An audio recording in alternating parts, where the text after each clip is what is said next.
에버그린 커뮤니티 교회 주일 예배에 참석하신 모든 분들을 환영합니다.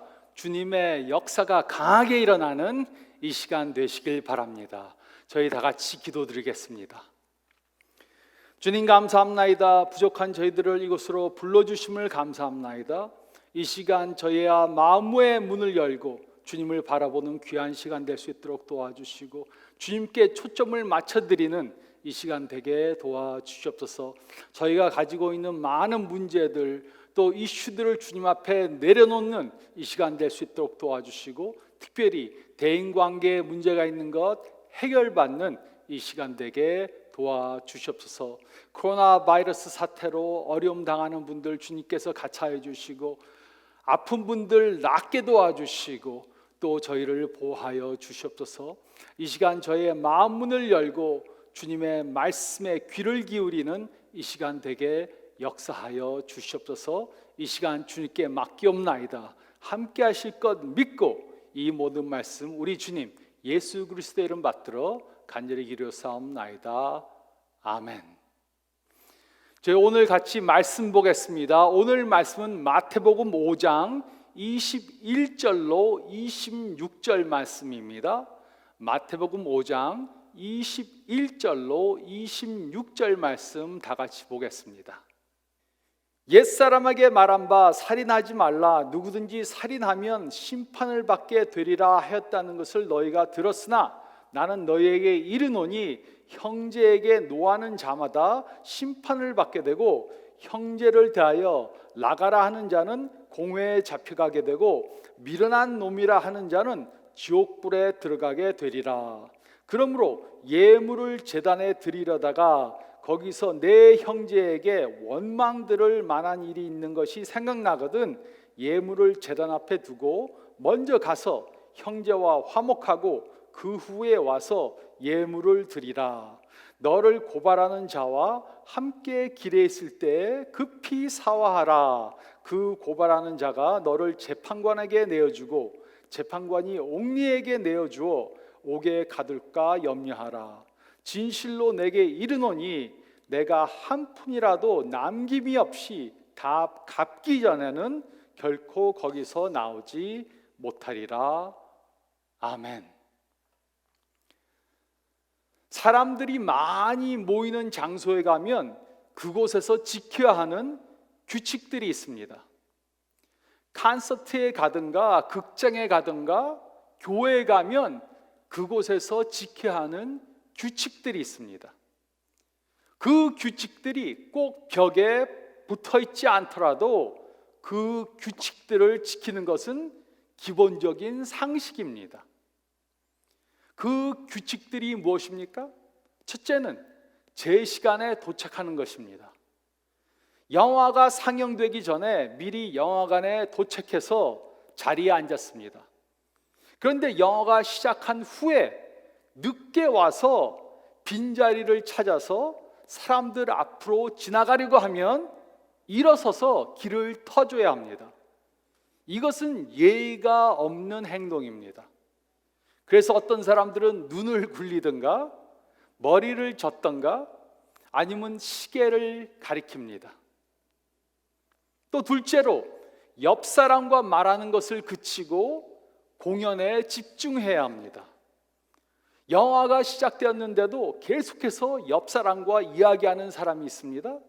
이것은 예의가 없는 행동입니다. 그러면 주위의 사람들은 눈을 흘기던가 한숨을 크게 내쉽니다. 또 셋째로 공연이나 연주가 끝나기 전에는 공연장에서 나가지 않아야 합니다. 공연 도중에 나가는 것은 예의가 없는 행동입니다. 그래서 공연 도중에 나가는 것은 그 공연이나 연주가 못마땅하다는 표시입니다.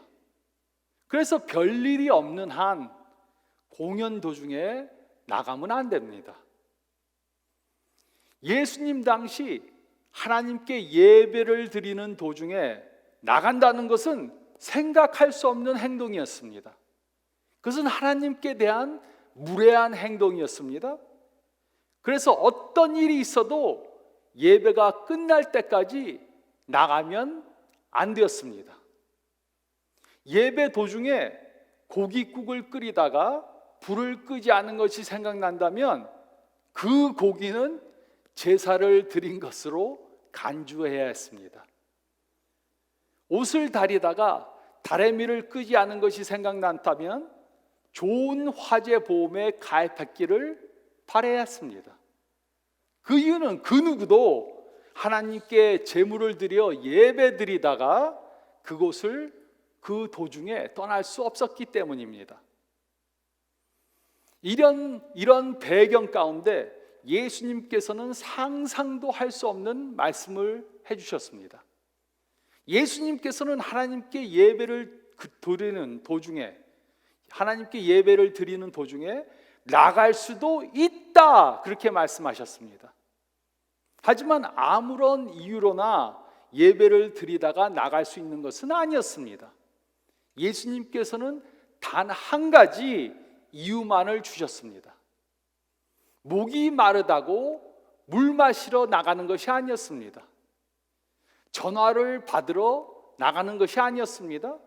그것은 깨어진 관계를 회복하기 위해 나가는 것이었습니다. 이것만이 정당한 사유였습니다.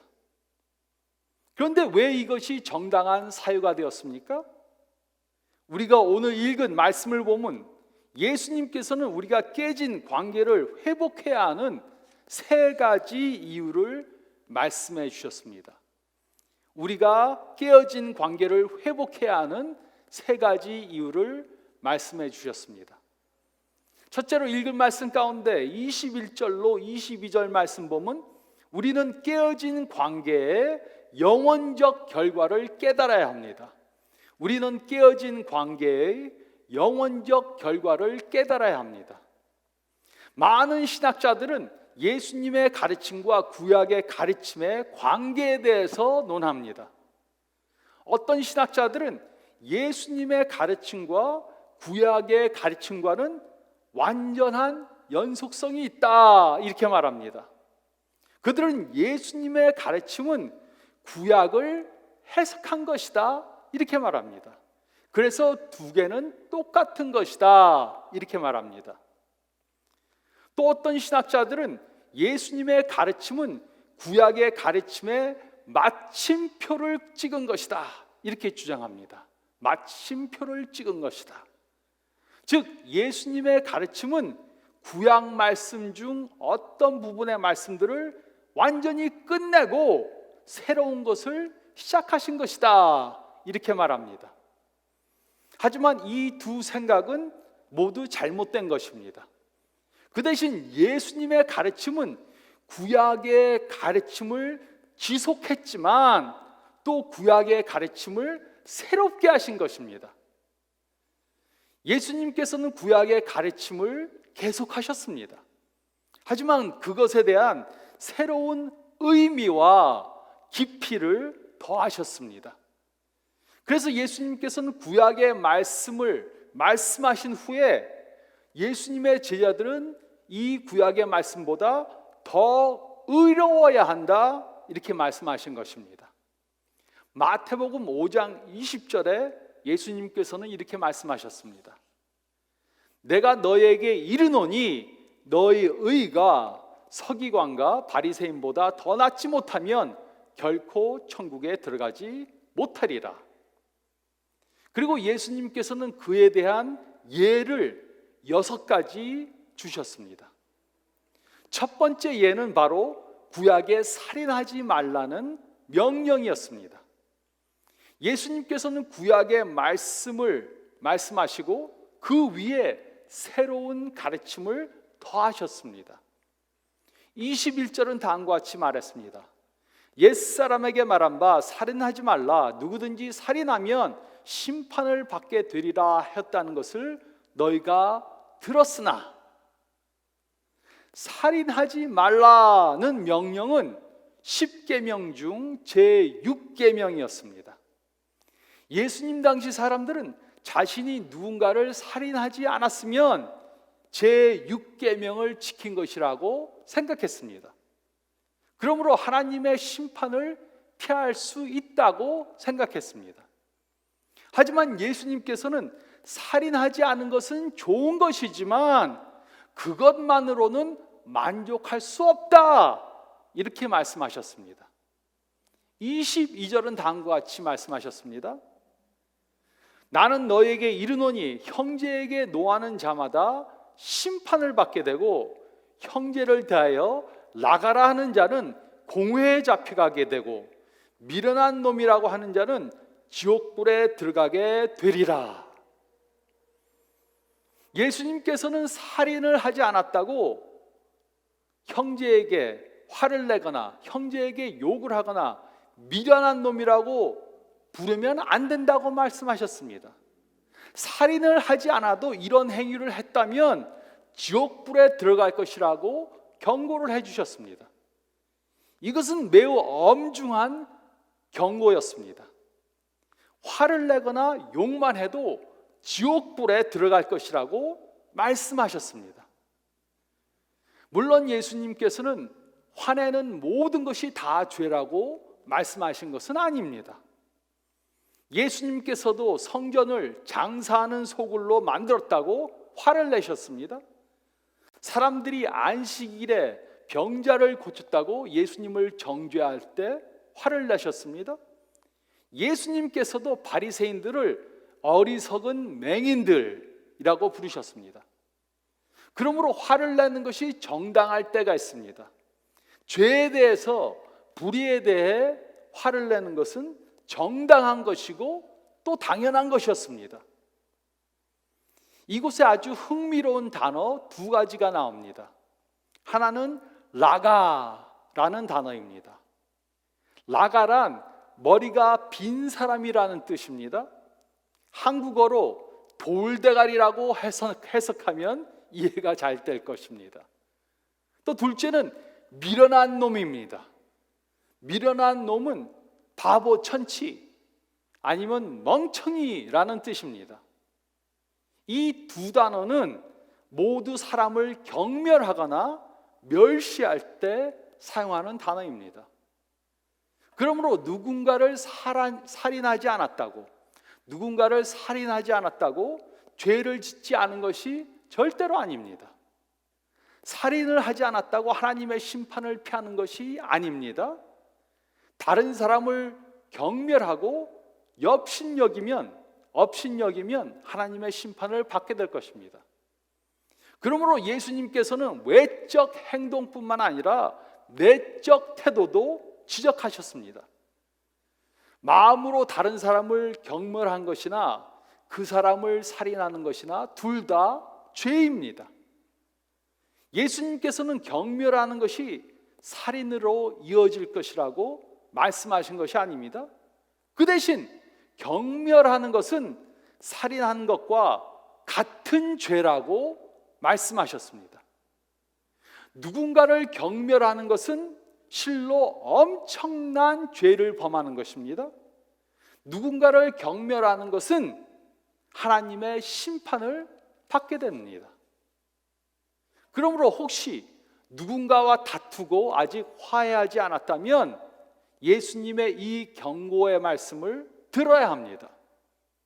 그것은 하나님께 큰 죄를 범하는 것입니다. 화해하지 않는다면 하나님의 심판을 받을 수밖에 없습니다. 그런데 대부분의 사람들이 다른 사람과 문제가 있는데도 해결하지 않는 이유는 그 사람과 대면해서 해결하는 것이 매우 불편하고 어색하고 거북하기 때문입니다. 그래서 그 문제를 그냥 지닌 채 살아갑니다. 문제가 있는데도 해결하지 않습니다. 그러나 생각해 보시기 바랍니다. 우리가 지금 이 세상에서 대인관계의 문제를 풀지 않는다면 우리는 하나님 앞에서 그 문제를 해결해야 합니다. 지금 이 세상에서 좀 불편하고 거북한 것이 하나님 앞에서 심판을 받는 것보다 훨씬 더 쉬운 것입니다. 하나님 앞에서는 더 큰 결과를 당하게 될 것입니다. 우리는 깨어진 관계의 영원적 결과를 깨달아야 합니다. 우리는 깨어진 관계의 영원적 결과를 깨달아야 합니다. 그리고 두 번째로 읽을 말씀 가운데 23절, 24절 말씀을 보면 우리는 깨어진 관계의 영적 결과를 깨달아야 합니다. 우리는 깨어진 관계의 영적 결과를 깨달아야 합니다. 23절, 24절은 다음과 같이 말했습니다.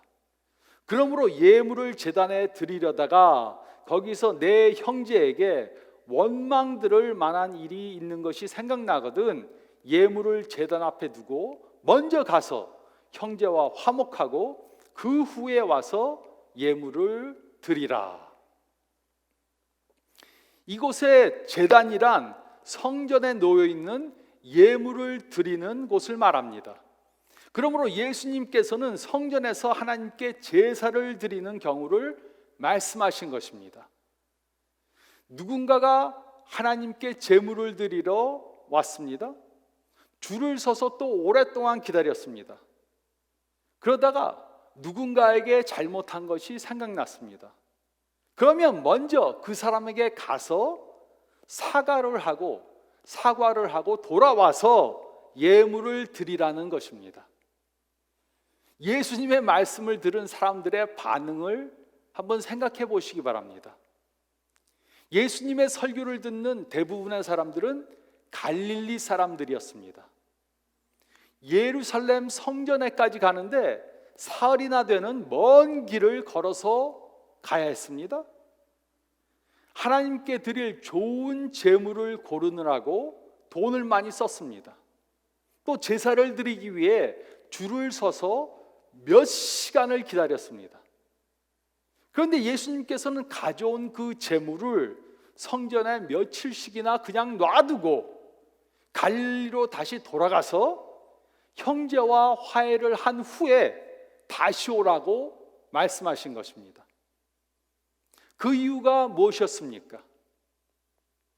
예수님 당시 사람들은 성전에 가서 가져온 짐승을 죽여 제물로 드림으로 예배를 드렸습니다. 하지만 많은 사람들이 그 제물의 의미를 모르고 제사를 드렸습니다. 그들은 하나님의 율법을 범한 죄인이란 것을 알았습니다. 그래서 짐승을 가지고 와서 제사를 드림으로 자신들의 죄가 사함을 받게 된다고 그렇게 생각했습니다. 짐승을 가져와서 그 위에 손을 얹고 기도할 때 그 사람의 죄가 그 짐승으로 가서 그 짐승이 죽임을 당함으로 자신의 죄가 대신 죽게 되었다고 그렇게 생각한 것입니다. 하지만 이것은 죄 사함에 대해 완전히 잘못 이해한 것이었습니다. 하나님께서는 이미 아담과 하와의 때부터 우리의 죄를 대속할 메시아가 오실 것을 약속하셨습니다. 그가 우리의 죄값을 지불하시기 위해 우리 대신 제물로 돌아가실 것을 약속해 주셨습니다. 그러므로 구약시대의 제사는 예수님께서 제물이 되어 이루실 것을 미리 보여주는 그림에 불과했습니다. 사람들이 제물을 가지고 와서 제사를 드리는 것은 그들이 메시아가 오실 것을 믿는다는 믿음의 표현을 하는 것입니다. 희생제물을 드리는 것은 예수님께서 이루실 일을 믿는다는 믿음을 보여주는 것이었습니다. 희생제물을 통해 죄사함을 받는 것이 아니었습니다. 희생제물을 드리는 것은 언젠가 메시아가 와서 나 대신 이렇게 돌아가실 것이다, 그것을 믿는 믿음을 보여주는 그것에 불과했습니다. 짐승 때문에 죄사함을 얻는 것이 아니었습니다. 이와 같이 우리들도 예배를 드리러 나옴으로 우리의 죄를 용서받는 것이 아닙니다. 일주일 동안 죄를 졌다가 예배를 드린다고 죄가 없어지는 것이 아닙니다. 그 대신 우리는 예수님을 통해 이미 죄 사함을 받았기 때문에 하나님께 감사드리러 예배를 드리는 것입니다. 그렇다면 우리는 왜 하나님께 예배를 드리기 전에 먼저 다른 사람들과 화목해야 합니까? 예수님 당시 유대인들은 하나님과의 관계가 가장 중요한 것이라고 생각했습니다. 그들은 다른 사람들과의 관계보다 하나님과의 관계가 더 중요하다, 그렇게 믿었습니다. 그런데 예수님께서는 다른 사람들과의 관계가 화목하지 않으면 하나님과 화목하는 관계를 가질 수 없다, 이렇게 말씀하신 것입니다. 다른 사람과의 관계가 화목하지 못하면 하나님께 바른 예배를 드릴 수 없다, 이렇게 말씀하신 것입니다. 그래서 이런 경우에만 예배 도중에 나가는 것을 허락하신 것입니다. 배우자나 부모님이나 자녀들과 싸우고 나서 예배에 참석해 본 경험이 있으십니까? 그 예배를 통해 은혜를 받으셨습니까? 아닐 것입니다. 싸운 생각으로 머리가 매우 복잡했을 것입니다. 우리와 하나님과의 관계는 우리와 다른 사람들과의 관계에 영향을 끼칩니다. 또 우리와 다른 사람들과의 관계는 우리와 하나님과의 관계에 큰 영향을 끼칩니다. 영적으로 메말라 있을 수 있습니다. 기도를 하고 성경을 보고 예배에 참석하는데 더 나아지지가 않습니다. 그러면 생각해 봐야 합니다. 그 이유가 혹시 다른 사람과의 관계 때문이 아닌가? 우리의 모든 관계들을 점검해 봐야 합니다. 그리고 혹시라도 대인관계에 문제가 있으면 회복시켜야 합니다. 해결해야 합니다. 그래야만 하나님과 바른 관계를 가질 수 있고 바른 예배를 드릴 수 있는 것입니다. 어느 교회에 싸움이 일어났습니다. 서로 미워하고 경찰까지 부르면서 싸웠습니다. 두 파로 갈라져서 예배도 따로따로 드렸습니다. 오늘 말씀을 보면 하나님께서는 이 두 파의 예배 중에 어느 파의 예배를 받으셨습니까? 이 두 파의 예배를 모두 받으시지 않으셨습니다. 누군가와 문제가 있는데 그것을 해결하지 않으면 하나님께 바른 예배를 드릴 수도 없고 하나님과 바른 관계를 가질 수도 없습니다. 우리는 깨어진 관계의 영적 결과를 깨달아야 합니다. 우리는 깨어진 관계의 영적 결과를 깨달아야 합니다. 그리고 세 번째로 저희가 읽은 말씀 가운데 25절, 26절 말씀을 보면 우리는 깨어진 관계의 점진적 결과를 깨달아야 합니다. 우리는 깨어진 관계의 점진적 결과를 깨달아야 합니다. 25절, 26절은 다음과 같이 기록했습니다. 너를 고발하는 자와 함께 길에 있을 때 급히 사화하라. 그 고발하는 자가 너를 재판관에게 내어주고 재판관이 옥리에게 내어주어 옥에 가둘까 염려하라. 진실로 내게 이르노니 내가 한 푼이라도 남김이 없이 다 갚기 전에는 결코 거기서 나오지 못하리라. 예수님께서는 될 수 있는 한 깨어진 관계를 빨리 회복하라고 말씀하셨습니다. 그 이유가 무엇입니까? 깨어진 관계가 오래되면 오래될수록 문제의 골이 더 깊어지기 때문입니다.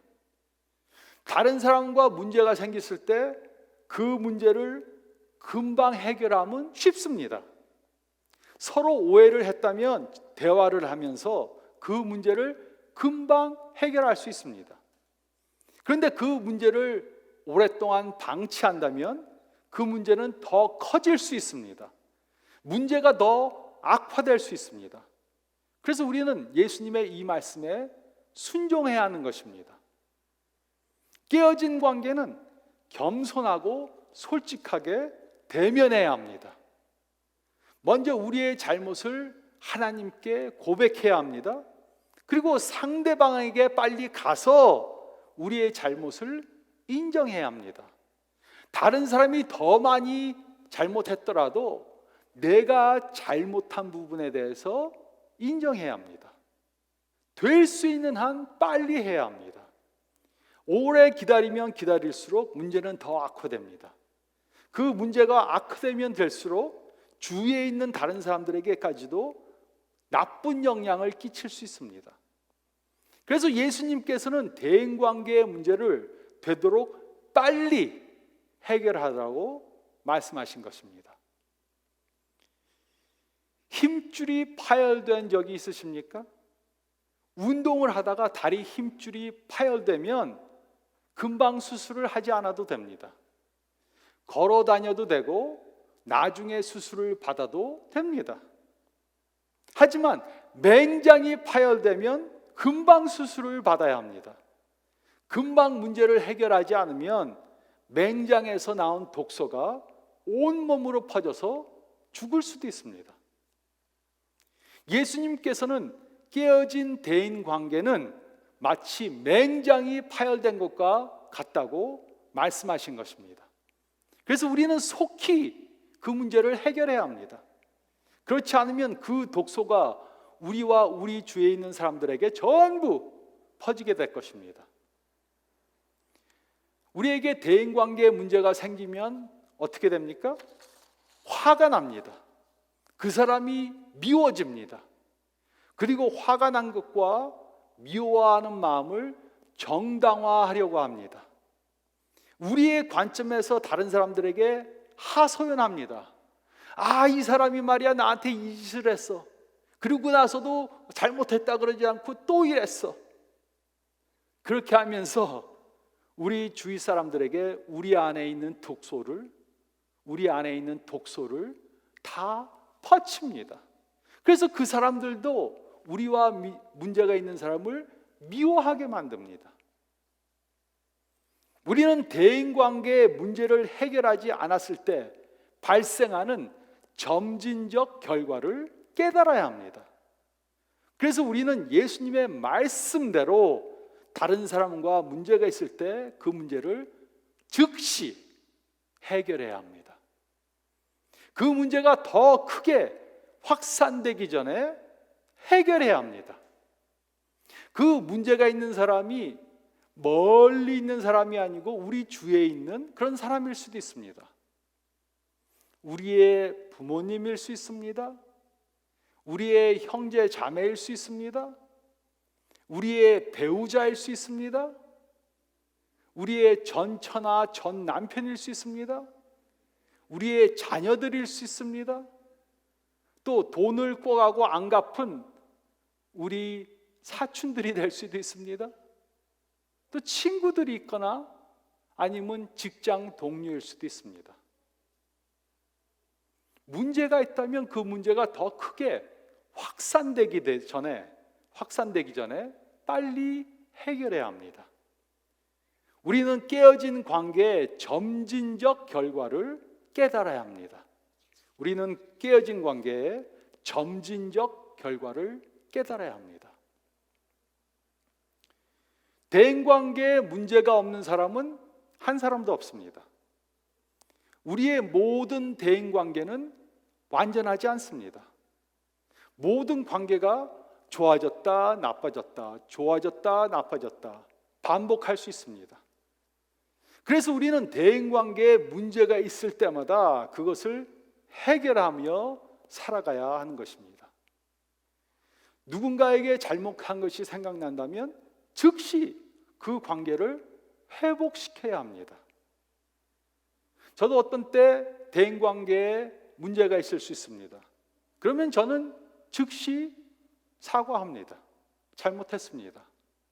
물론 다른 사람이 더 많이 잘못했을 수도 있습니다. 하지만 내가 잘못한 부분에 대해서 사과합니다. 맨 처음에는 좀 어색하고 창피한 것 같은데 몇 번 하고 나니까 창피하거나 어려운 것이 아닙니다. 그렇게 하면은 밤잠을 못 자거나 스트레스를 받거나 하지 않습니다. 편안할 수가 있습니다. 예수님이 주시는 그 편안함을 가질 수 있습니다.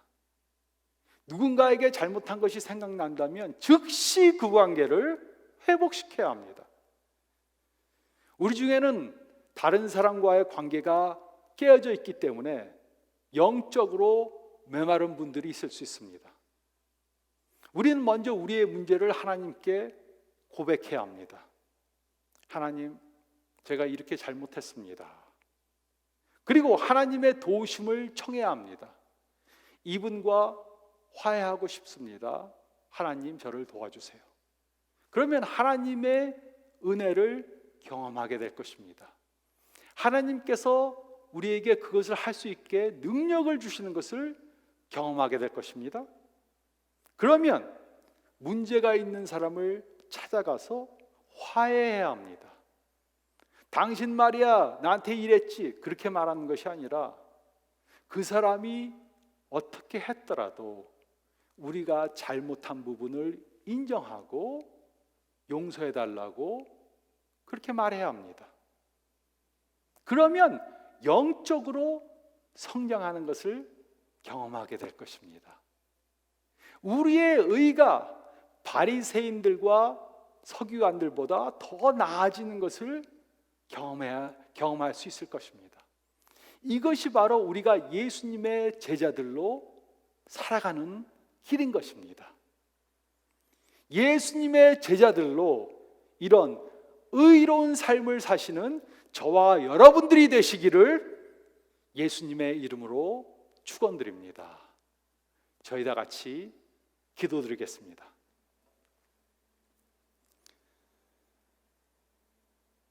주님, 감사합니다. 오늘 말씀을 통해 저희가 대인관계에 문제가 있을 때 어떻게 해결할 수 있는가 가르쳐 주심을 감사합니다. 이것은 예수님께서 저희들에게 옵션으로 주신 것이 아니란 것을 깨닫게 도와주시옵소서. 이것은 예수님의 명령이고 우리가 예수님의 제자들로 해야만 한다는 것을 깨닫게 도와주시옵소서.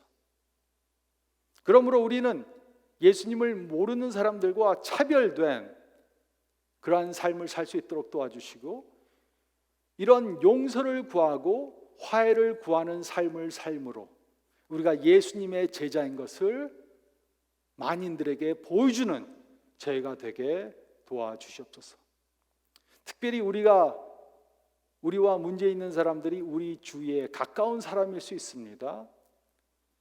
배우자와의 관계가 원만하지 않고, 또 형제 자매나 자녀들과 다투고 부모님과 나쁜 관계에 있을 수 있습니다.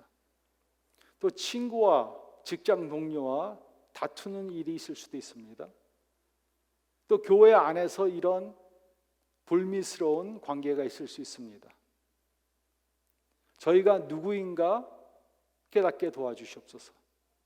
우리는 예수님의 제자로 우리가 원하는 것을 하는 것이 아니라 예수님의 명령을 따라야 한다는 것을 잊지 않도록 도와주시옵소서.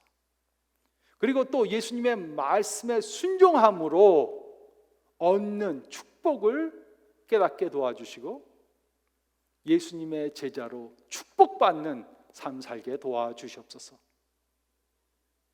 그렇게 함으로 저희 주위 사람들, 특별히 예수님을 모르는 분들에게 우리가 참 예수님의 제자인 것을 증명할 수 있도록 주님 인도해 주시옵소서.